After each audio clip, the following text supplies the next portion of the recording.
But when it comes to the elite parties, or like some people say the initiation parties, right? We don't hear much. And when we hear about them as if it was just a tale. Some people don't want to talk about it, or some people just forget about those stories. But today, or this video with you guys, and the video is called I wish I never went to this party. So let me So this story is the reason I stopped making content for 5 years. You guys remember when all those Vine stars and skit Instagrammers moved to LA in like 2015-ish? So I wasn't a huge creator at the time, but I was there and around it all as all of that stuff was happening. I moved from Chicago to LA 3 weeks after high school with like $2,000 in my pocket that I saved up working at Steak and Shake with this other aspiring creator named David. I was much more into editing and being behind the camera at that time, and he was much more into Vine and vlogs and being on camera. That time of our lives was absolutely crazy. Everybody was broke, posting anything we could onto YouTube to get some attention. I happened to get a spot at the now notorious 1600 Vine apartments, and David got a spot a little bit closer to USC. Everyone was collaborating with everyone, and it was the era of clickbait YouTube. And to be honest, it was extremely fun for the first few months, until Hollywood started to notice that influencers were the next big thing, and that the landscape of the industry was changing. And we started to get invited to more exclusive parties and events, where it seemed as if old Hollywood was almost grooming new Hollywood. And there was rumors of this one gathering that was happening on a monthly basis, where it seemed like anybody that got invited saw a massive jump in their numbers, secured huge brand deals right after attending. But apparently this gathering worked on a buddy system. Someone had to vouch for you and bring you as a guest. And by blind luck, me and David ended up getting invited. That's what I hear. You gotta receive a invitation. We got a lot of underground parties here. If you know, you know. We got a lot of warehouse parties in downtown LA. Some talent agents saw me and David shoot a silly skit at a random party. He didn't invite us that second, he just told us that he saw something special in us and took our contact information. And listen, people do that all the time in LA, but this guy had a different feel to him. He wasn't trying to convince us he had connections or hype himself up like everybody else does. He was just super calm and had a sharp way of speaking that demanded respect. He was extremely brief, and after getting our numbers, he just said, "Look out for the invite," and walked away. And this is where it gets weird. I never gave this guy my address, I only gave him my number. But I ended up getting an invitation by letter. And at the time, I thought that was so cool. But in retrospect, as an That's a red flag, dude. But adult looking back at it, that alone was a huge violation of privacy and a major red flag. But at the time, when I tell you, I was absolutely buzzing with excitement. When I got it, the letter was so extravagant and detailed. It was gold with black and red lettering that read something like, "Your talents have been noted, your name has been endorsed," and I'll never forget this part. "The dreams you've been chasing are a night away through the seventh heaven." And the address was a beautiful home in Laurel Canyon that was set to happen that weekend. It also noted to not be a minute late and not to expect to leave before midnight. And at the time, it felt like the Willy Wonka golden ticket. And the excitement doubled when I got a text from David at the same time, in all caps saying, "Did you get one too?" I felt like our lives were about to change. And I was right. David blew up after this party, and I had to go into hiding. I felt like our lives were about to change. And I was right. David blew up after this party, and I had to go into hiding. When I tell you I was on cloud 9 leading up to that party, I mean it. I was so young and naive and delusionally optimistic. I truly believed that I was going to go to this party and leave rich, because it literally seemed like that was happening to the creators around me that attended. I was hyped. I've never been a braggy person, but when you're young and excited, you get consumed by good news and want to talk to your friends and peers about it. So everybody that I chatted with who I knew was a content creator and was in the know about this party, I couldn't help but to tell them. And all the feedback was positive and along the lines of, "Let me know how it goes," or see, you can tell he didn't know. I don't know if he's from LA, but when you're from LA, you know the promoters, or at least somebody that knows somebody that's throwing the party, the DJ, somebody that's working the door as security. You always know. "Can you try to get me into the next one?" And even some from bigger creators saying, "I'll see you there," with like a little smirk on their face. Like they were pumped for me. Except for one conversation with a creator that most of you probably know. This creator is an extremely positive guy, and he's one of the most wholesome, bubbly, genuine guys I met out there. And when I told him the good news, he looked at me like I told him a tsunami was headed towards the building. The usual joy that this man brought to every conversation turned into real fear and concern. And he made me leave the lobby and come up to his apartment before explaining anything to me. Like he was scared that somebody was going to overhear our conversation. When we got up to his apartment, he was just pacing. Like he had no idea how to start this conversation. But when he finally spoke up, all he said was, "Listen, Doug, I know you're excited, but I'm begging you, please do not go. That man is not who you think he is." He was being so frantic, and I could see tears welling up in this guy's eyes. But I was young, and I thought his friend telling him, "See, you could tell his homie knew. He knew about something. When you are from LA, you always know. You know what's going on. You know what areas you're not supposed to go. You know what areas look nice, and but you're not supposed to be in there. You know that there's areas that look like they're like could be like super ghetto, but at the same time, they got the good spots, they got the good food spots. Um, they got the discount for hooking up your the tints, the stereos, and all that good descuento. You know what I mean? No I thought offense, that I against knew the young everything. white boy. They're the ones they always got. And Sorry again. yeah, no worries. But I'm not gonna stop it so much, so that way you guys can keep it Till enjoying you it. got Kendrick Lamar or Drake. Diddy, a Diddy party, right? I didn't even think the talent agent that sent us the invite was important. I was interested in the connections, and I didn't really care if the talent agent was shady or if his intention was to sign me to a bad deal. I thought I'd just say no to any bad contract that he tried to send, but still get to reap all the benefits of the party. So I tried to pry a little bit and ask follow-up questions, but all he gave me was, I have a friend who went, and he hasn't been. Who do I get? Who do I have? Kendrick Lamar. Oh, Kendrick Lamar, man, for sure. That's for sure. What's up? What's up? Big shout out to the street philosopher, man. Good to see you, man. It's been a while. The same since he didn't cooperate. I don't know what he saw or what they did to him, but Doug, I do not want to see that happen to you. I don't know what he saw or what they did to him, but Doug, I do not want to see that happen to you. I start reassuring him that it. So that's the homie. His homie telling him, hey, don't go this, man. This party, they do this, they do that. So that's the true Won't honest make me to do hear. anything. I don't any that. All he said was, "Listen, Doug, I know you're excited, but I'm begging you, please do not go. That man is not who you think he is." He was being so frantic, and I could see tears welling up in this guy's eyes. But I was young, and I thought that I knew everything. I didn't even think the talent agent that sent us the invite was important. I was interested in the connections, and I didn't really care if the talent agent was shady or if his intention was to sign me to a bad deal. I thought I'd just say no to any bad contract that he tried to send, but still get to reap all the benefits of the party. So I tried to pry a little bit and ask follow-up questions, but all he gave me was, I have a friend who went, and he hasn't been the same since he didn't cooperate. I don't know what he saw or what they did to him, but Doug, I do not want to see that happen to you. Telling you, it would have been like, I don't know what he saw or what they did to him, but Doug, I do not want to see that happen to you. I start reassuring him that it Doug, you shouldn't just not went. won't make me do anything that I don't want to do. I don't even drink, let alone take any party favors. So peer pressure isn't much of an issue for me. I make up a lie to get out of the situation, because to be honest, I selfishly wanted to stay excited about this party. And I really didn't want to hear anything negative about it. So I jokingly told him that I'd text him when I got home, and that I had to leave to edit some videos tonight. What I was really doing was calling my dad to beg him for $100 to buy a rental suit. Mind you, we were all still poor, and I was living in an apartment that I could barely afford. My dad reluctantly sent me the money, and I immediately texted David to pick me up tomorrow at 5 p.m. so we could both get our suits before the party and grab food before we head to the party at 11. When David picked me up the next day, he was so Yeah, this was a late party. This was one of those probably in the hills parties.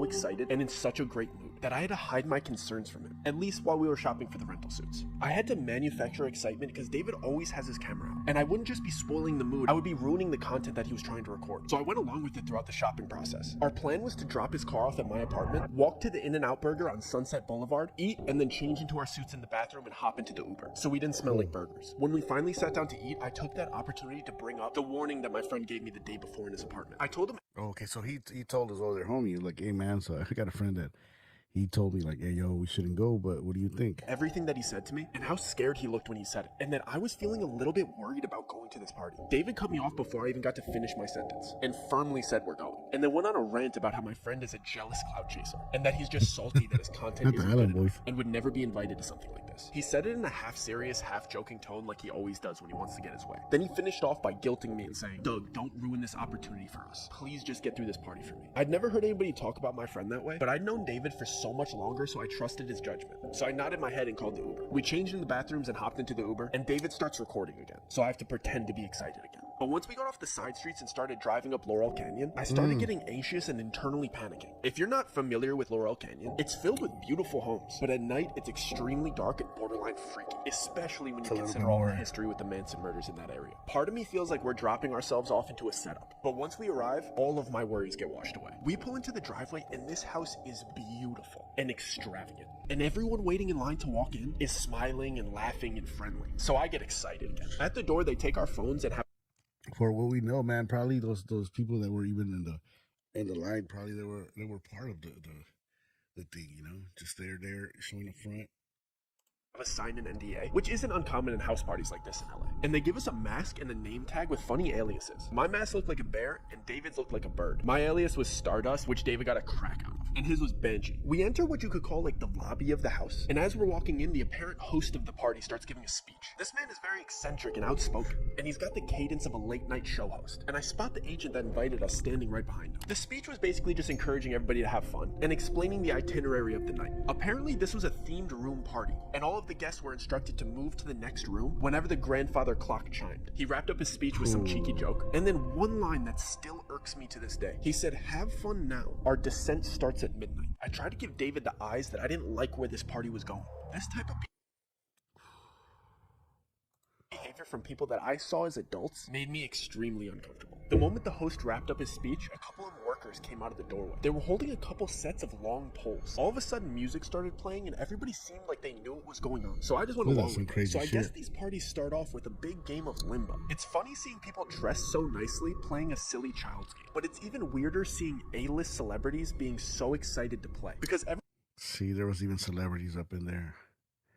everybody had masks on, but when somebody that you grew up watching in movies walks by you with a quarter of their face covered, you still know it's them. I was amazed with how inviting and willing to introduce themselves these people were. I was expecting at least an undertone of uppityness in them, but it seemed like everybody was involving everybody in conversation, and they were frequently introducing themselves to me with their alias, of course. The only thing weird about it was something that I didn't notice until the third person did it. When they shook my hand, they pressed their thumb into the soft part between my thumb and my pointer finger, and I only recognized the pattern because the third guy gave me a big smile and said, "This must be your first time here." In retrospect, Oh, there goes that handshake, right? this should have alarmed me, but it seemed like they got friendlier when they realized that it was my first time here, so I didn't really think anything of it. But before I got to ask I any was thinking, oh, we got a cherry right here. follow-up questions about this odd handshake, the first grandfather clock chime went off, and everybody excitedly rushed into the second room. When I finally got in there, I was taken aback by the dramatic decor change. Everything in this room was different shades of blue. The music was romantic, and all the furniture was cabana beds and love seats. I stood there for a second trying to realize what was different, but I couldn't put my finger on it until some girl walked by and caressed my shoulder in a really flirty manner. The decor changed, but the way everybody was acting was drastically different. Before, everybody seemed to be outgoing and inviting and friendly. But the second they stepped foot into this room, they became touchy, flirty, and suggestive. I was only 19 at the time, so this type of behavior from people that I saw as adults made me extremely uncomfortable, especially when I saw that the cabana beds had curtains that you could close for privacy. And I realized that these people weren't just being suggestive, they meant it. I tried to give David the eyes that I didn't like where this party was going, but he seemed to be really enjoying the female attention, so I was on my own. I basically stayed in perpetual. Seems like kind of like they knew what each one of them liked, right? Probably his homie probably had a bunch of like girls around him, and this guy, they were giving him more attention. Perpetual motion and walked laps until the next chime went off. So I didn't have to sit next to anybody for too long and let them get too comfortable. The clock finally went off and everybody rushed to the next room immediately. The weirdest part was the people that were in the private sections didn't even bother redressing except for the mask. I was in no rush to get to the next room, but I could see into it over the crowd of everybody's head. The walls were bright orange, but the smells that were wafting in from that room were amazing. And when I finally got in there, it was like the Hogwarts feast. It was table after table of the most delicious spreads I've ever seen. There was full tables for seafood, full tables for meats, full tables of sushi, and an entire wall of spirits. I almost started enjoying myself again, until I saw the way these people were treating this food. They were disrespectfully biting chunks out of delicious prime rib roasts. They were just shoving copious amounts of high-grade sashimi into their mouths and eating caviar like it was cereal. The way that they were just grabbing with their hands and just spitting out things that they didn't like onto the floor ruined my appetite. At this point, I wanted nothing to do with these This does sound fucking freaky, man. people. At this point, I wanted nothing to do with these people. So I went up to the only familiar face in the room. The agent that invited me was the only other person not eating. So I approached him and lifted up my mask, so he'd recognize me considering we'd only met one time. Before I even got out my greeting or got my mask halfway off my face, he abruptly pressed my mask back into place and sharply said, "Mask stay on till the 6th room." He did it in a way that seemed like I was embarrassing him for not knowing the rules. So to ease the tension, I jokingly replied, "So we're only halfway there, huh?" He didn't laugh or make eye contact. Oh, I would have been like, yo, man, this is nothing but bad news right here.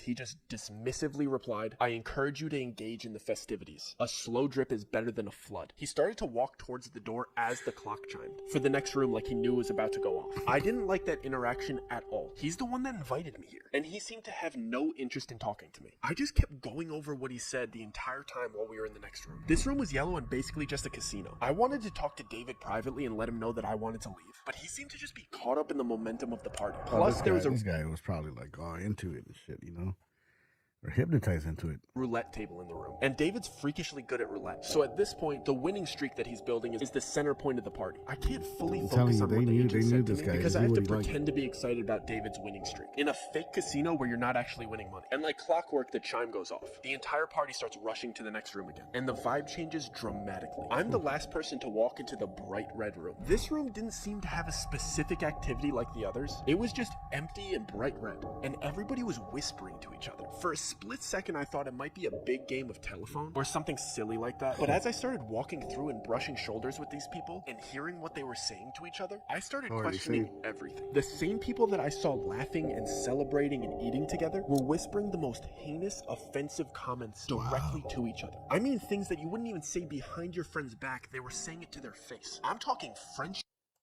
ending secrets and personal opinions. Wow. I wonder, man, what exactly were they saying though? About each other, laced with envy and jealousy. I hurried to a quiet corner because I was sick of hearing everybody's dirty laundry after walking around for a minute and a half. And it all clicked. I knew exactly what this party was. Kind of like an initiation, right? My camera. What happened to my camera? Give me a second, guys.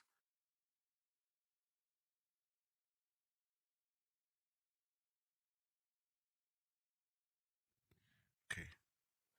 Damn, my camera just went off. All right, let's keep on listening to this. I see the host ask the first person in line a question before having them repeat something that he said. When I tell you I am done with this party, I'm absolutely not doing that. All the dots start connecting in my head while everybody's being horrible to each other around me. I'm trying to recap the whole night and remember the order of each room to solidify my suspicions. But the chime for the next room goes off. This time, everybody gets eerily quiet and calm, like they got all of their venom out. The host of the party announces for all of the newcomers to come to the front. All of the attendees form a single file line in front of the next room's door. There's about 10 other newcomers in front of me and David, and the agent that invited us is standing to the left of the door, and the host of the party is standing to the right. The host has a pile of books on the table next to him. I see the host ask the first person in line. Kind of books, though? A question and then grab a book based on his answer. He would present the book to the person and place a diamond-shaped metal symbol on top of it before having them repeat something that he said. Then he'd take their mask off and let them enter the next room. I couldn't make out exactly what he was doing until there was only 2 people ahead of me in line. The books were Bibles, Qurans, Torahs, and so on. He would ask the person, and which... Wow. This reminds me of the initiation, how they say about the secret societies, right? They all say that in order to join it, like you gotta have a religion, like an actual religion, and you have to allegedly disrespect it or say some crazy stuff to it, like renounce to your religion. That's what they say. I don't know. I got some crazy stories about how I've been approached, man, in the past. People trying to recruit me into certain associations or certain groups, but that's for another time. Which one is yours? Whichever they chose, he'd grab it and place the metal symbol on top of it. He'd have you put your hand on top of the metal symbol and then repeat, "I am my own God. I bow to nobody but myself." When I tell you I am done with this... Told you, man. They were making you renounce. They were making you say, he's not my God, or I don't believe in this. I am my own man. Party. And I whip my head around and I tell David I am absolutely not doing that. David whispered back in a joking tone like he always does. "Dude, it's just a party. Who cares? I'll see you in the next room." And he skipped me in line to show me that he'd do it first to make me feel more comfortable. He went through with it and giggled his way into the next room. No way, man. It was my turn, so I tried to play it cool and whisper to the host, "Do you mind if I skip this part? It's making me a little bit uncomfortable." I thought he'd subtly break character and reassure me that this is just a party theme and it's all good. Instead, he whispered back to me in a really kind tone, "Of course, man, don't worry about it. Just take your mask off and turn around." I was relieved for about a split second before the agent that... Are they gonna beat his ass, or... invited me here, grabbed my arm and... Turn around and walk away.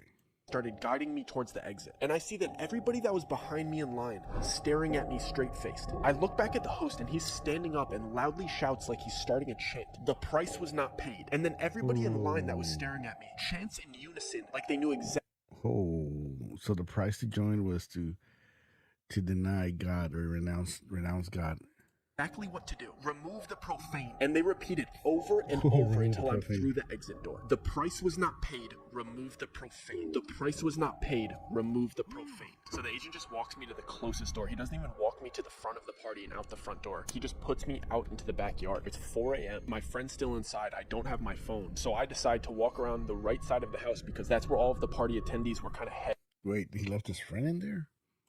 Let me see if I could peek in and maybe flag down Dave to let him know I got kicked out. And there's some windows to the next room. But of course these windows are like big church stained glass windows. And you can't really see through stained glass windows like the colored ones. But if you go really, really close and you look through the white parts, you could kind of see clearly what is on the inside. And this room is like a bizarre church replica without all of the seating. It's just a big church-like room. And all of the people that were in there had their masks on. And it was like a big circle and it almost looked like an initiation. And all of these celebrities are standing around in a circle around the other 9 new people. It was 10 excluding me, and there was big TV grade cameras recording, and it looked like the group of celebrities and everybody else that was there was kind of cheering them on, but then there was clearly people in there that were much more serious and kind of threatening, and the 10 new people were in the middle of this room being forced to do horrible things that I wish I could unsee, and the new people clearly didn't want to do these things. They were being forced to do these things, and they were clearly recording it, and I see my friend being forced to do these horrible things. Oh, that's like a DD party, right? Like they are making them do some crazy, messed up things, and they record them. They record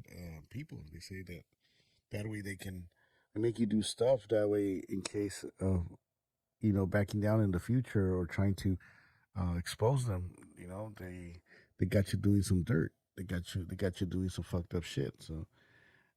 Sounds in front of these people and in front of these cameras. I just start panicking. I don't know what to do. So in my head, I'm like, I just need to get out of here. So I start speed walking to the front of the house, and I'm thinking I need to get out of this gate. There's only one street. We're on Laurel Canyon, so it's either I go left and start running towards Studio City, or I go right and start running towards West Hollywood. I'm not about to go knock on other people's doors. I'm just trying to get back to. I mean, not exactly where it's at, but I know around where.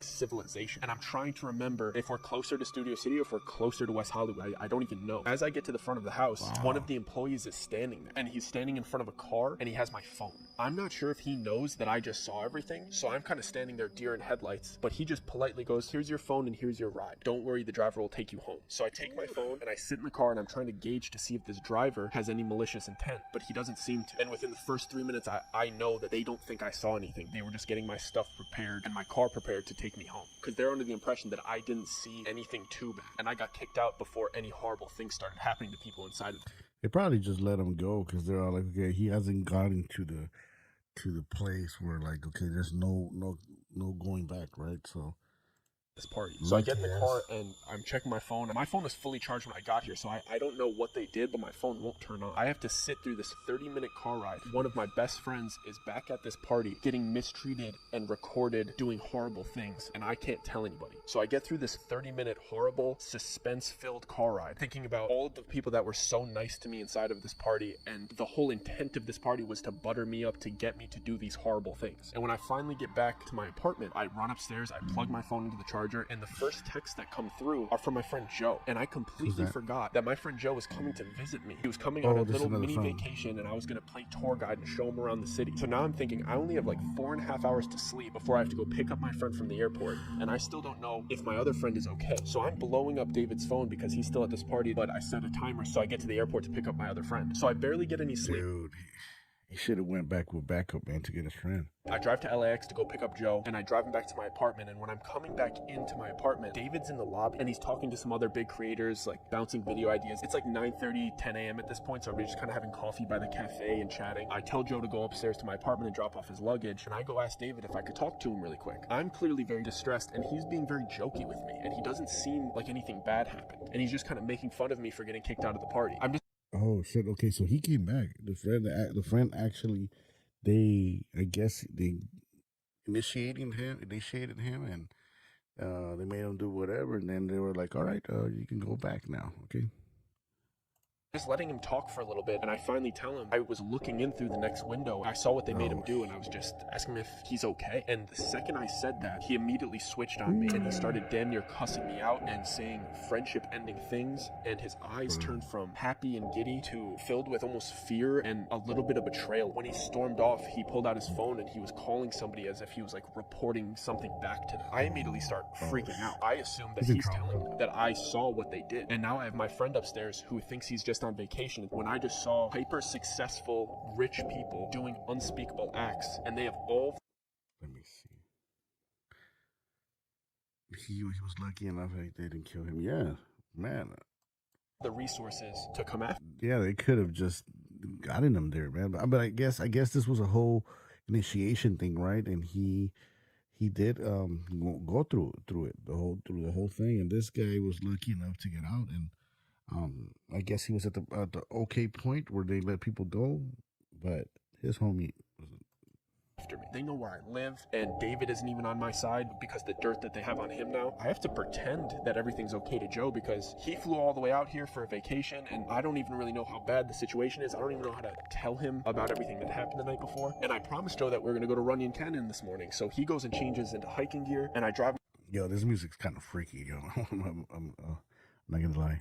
Over to Runyon Canyon, we do the hike for a few hours, and when we come back and I check my mail, there's another letter from these people, and I take it to the bathroom because I don't even want Joe to see it, and it's a screenshot of the surveillance footage of me looking in through the window, and a little handwritten note just to remind there's a the night before, and I promised Joe that we're going to go to Runyon Canyon this morning, so he goes and changes into hiking gear, and I drive him over to Runyon Canyon. We do the hike for a few hours, and when we come back and I check my mail, there's another letter from these people, and I take it to the bathroom because I don't even want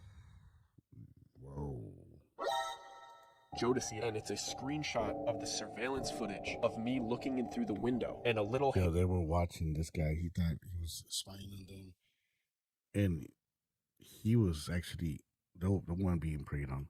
Handwritten note, just a reminder of the worst mistake you've ever made. Curiosity killed the cat. And I start freaking out. I know that David just betrayed me and told them that I saw, and now they have proof that I saw. Now I'm just a walking liability to them, and now they're threatening me, and that was the worst mistake that I've ever made, and insinuating that curiosity killed the cat. I'm the cat, but it's still not enough to tell Joe about what happened. So I just go on with the charade, and I'm just... Bro, now his homeboy, the guy that's visiting, now he's getting involved in shit that he didn't even have part of.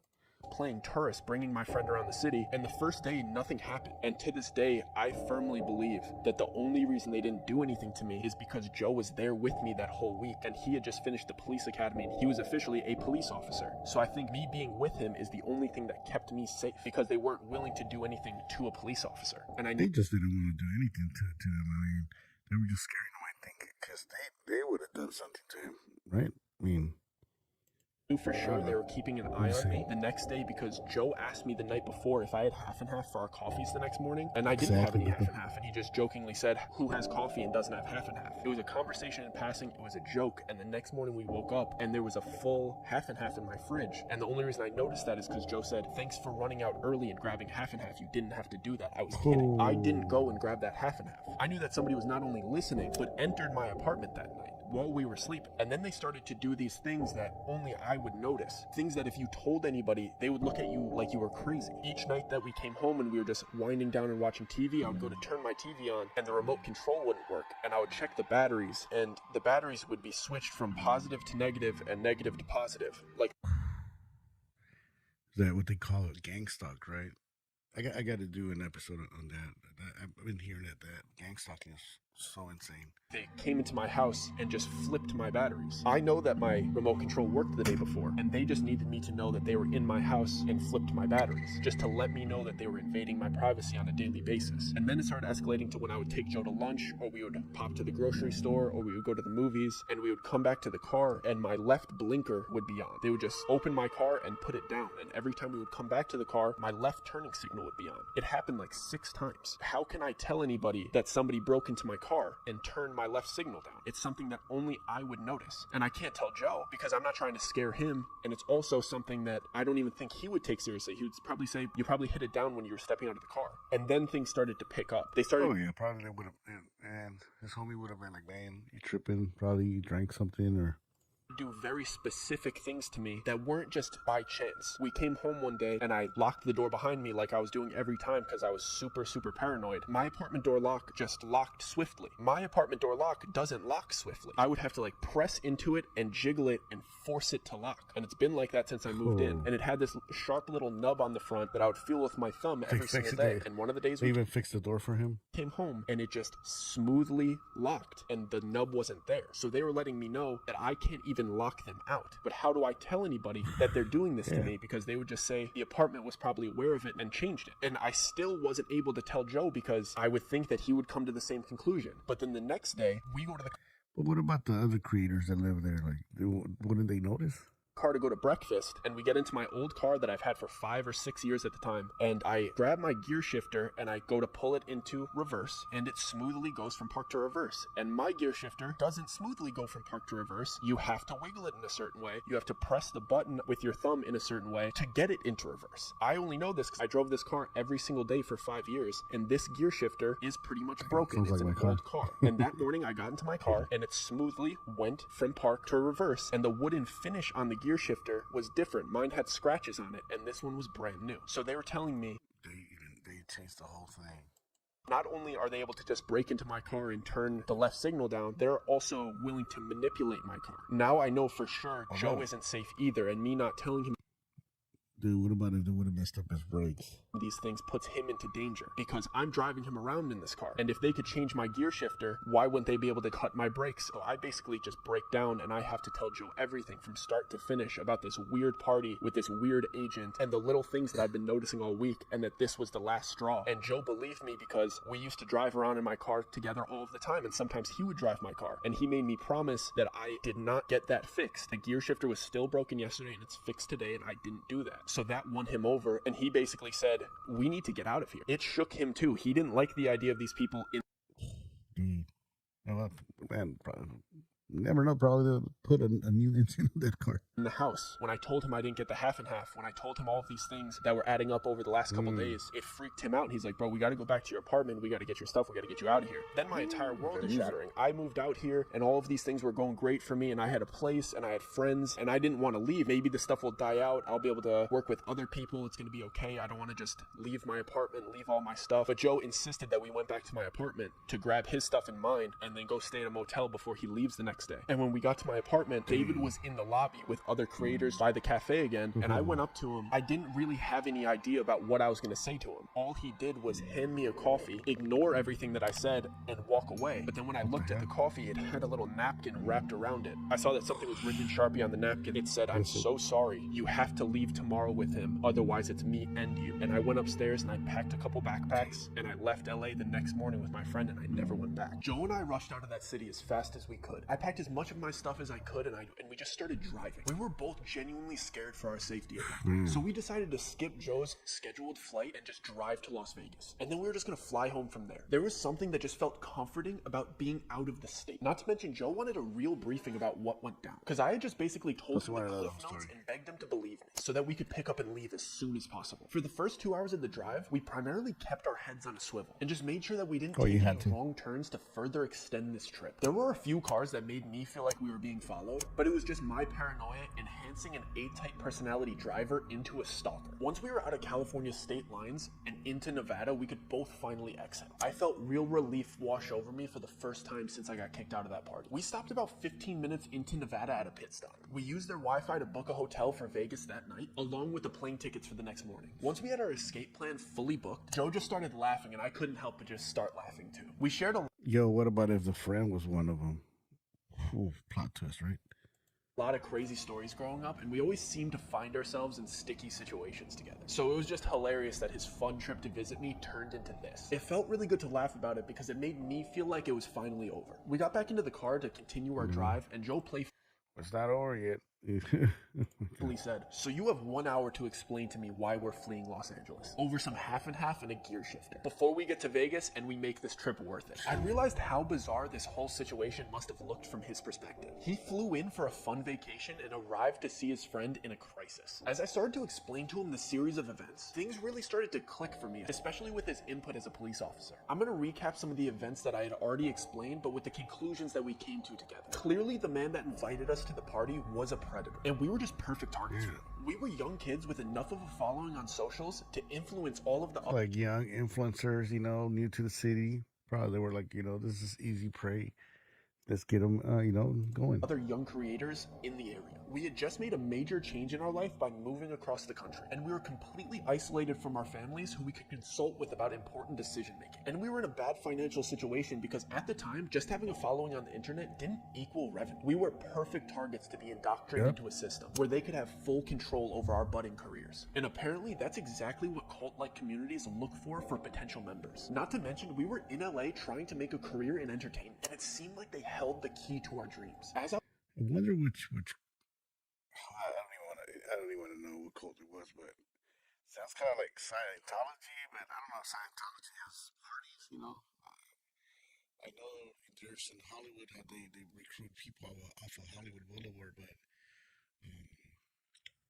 was explaining to Joe the invitation and how it showed up to my house, we came to the conclusion that this guy approaching us at that party was not a coincidence. He had to have been scouting us prior to the time that I thought that we just met by chance. The party itself was a trap as well. When I finally had the chance to process what he said to me about the slow drip is better than a flood, it really started to make sense. Each room was designed to slowly introduce you into giving into temptation and sin. Everybody there being so nice and inviting was clearly on purpose. Seeing all of these people that you've looked up to for years indulging in these temptations of each room and inviting you to join in with them is perfect peer pressure. You don't want yeah, I mean, you know, you see celebrities there, you see people like that you always been wanting to meet, people that you look up to, and you see them doing certain stuff, you know, just to the point where like you're around them for a certain time, and especially they're switching you to different rooms, different colors. It's kind of making you feel like it's a different. I would say it's the same day, but at the same time, it doesn't feel like if it's the same day because you're switching, right? And it gets to the point, like you said, that you see these people that you look up to, celebrities doing this crazy shit, and you're all kind of like either don't want to, the peer pressure is there, you don't want to look like, oh, okay, you're not down, or you just give in, you know, that, or you just walk away. You have to walk away the way he did. I'm glad he walked away. I would have gotten my ass out with my friend though. want to let your idols down, so you voluntarily engage in an activity in each room that just gets progressively worse and worse. And of course, they start with flirtiness and overeating delicious food. And of course, spirits, because those things are so easy to give into. But the temptations of the night keep getting worse as you go on. He wanted me to feel the slow drip, so when it was time to commit the heinous acts of the sixth room, it didn't feel like a flood. It's clear why they kicked me out when they did. I wasn't indulging the way everybody else had. And when it came to the time to defame my religion, it was the last straw. Most people like The same. There you go.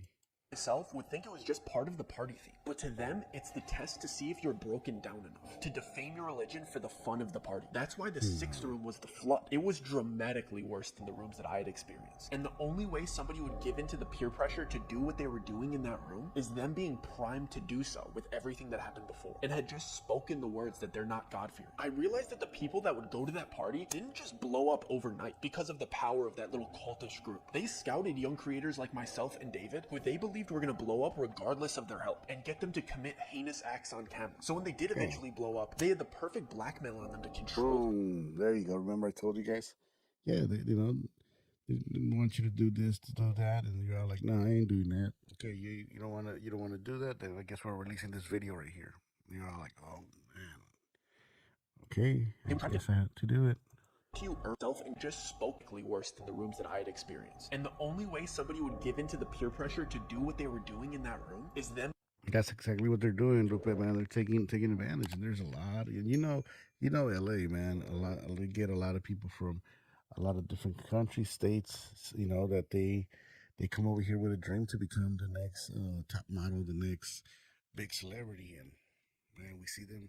A lot of them, we become homeless, drug addicts. You know, walking around in Hollywood, Venice Beach. being primed to do so with everything that happened before, and had just spoken the words that they're not God-fearing. I realized that the people that would go to that party didn't just blow up overnight because of the power of that little cultish group. They scouted young creators like myself and David, who they believed were going to blow up regardless of their help, and get them to commit heinous acts on camera. So when they did eventually blow up, they had the perfect blackmail on them to control them. They would try to get to you early, so before you were making money independently, so that they could control you. Because if you were already established and wealthy, why would you even care about going to a party like this? You just don't care. It's too late for them to infiltrate your life. Do they help you with big collaborations? Yeah, but these collaborations are built off of fear and trauma. That's how they keep their group so tight. You can't get into this group unless you also do these horrible things. They kicked me out and let me leave because they thought I actually didn't see anything too bad. From the outside perspective, I had just gone to a cool and probably that was right there.